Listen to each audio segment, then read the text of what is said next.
பங்குனி உத்திரத்தின் கடைசி 3 நாள் மிகவும் சக்தி வாய்ந்த நாட்கள். இந்த 3 நாளில் இந்த ஒரு விரதம் இருந்தால் போதும். 21 நாட்கள் விரதத்தை விட பல மடங்கு பலன் கிடைக்கும். ஆனால் இந்த விரதத்தை யாராலும் எளிதாக கடைபிடிக்க முடியாது. முருகனின் அருள் உள்ளவர்கள் மட்டுமே தான் வைக்க முடியும். இந்த விரதம் எப்படி இருக்க வேண்டும் என்று சொல்லுறேன், கவனமாக கேளுங்கள்.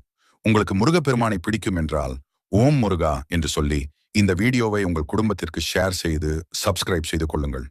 இந்த விரதம் 3 முறையாக இருக்கலாம். இந்த விரதங்களில் மிக கடுமையான விரதம் மிளகு விரதம். இந்த விரதம் இருந்தால் கழுத்தை நெரிக்கும் பிரச்சனைகள் கூட ஒரு நொடியில் முருகன் மாற்றி விடுவார். நீங்கள் எவ்வளவு கஷ்டத்தில் இருந்தாலும் சாகிறதை தவிர வேறு வழியில்லை என்று நினைப்பவர்கள் இந்த மிளகு விரதம் இருக்கலாம். ஒரு செகண்டில் மாற்றி விடுவார். 3 வேளையும் மிளகு விரதம் இருக்க வேண்டுமா என்றால் இல்லை. ஒரு வேளை மிளகு விரதம் இருந்து 2 வேளை ஏதும் சாப்பிடலாம். ஆனால் நினைவில் வையுங்கள், நீங்கள் மற்றவர்களுக்காக அல்லது அவர்கள் வைத்திருக்கிறார்கள், அதனால் நானும் வைத்தேன் என்று வைத்தால்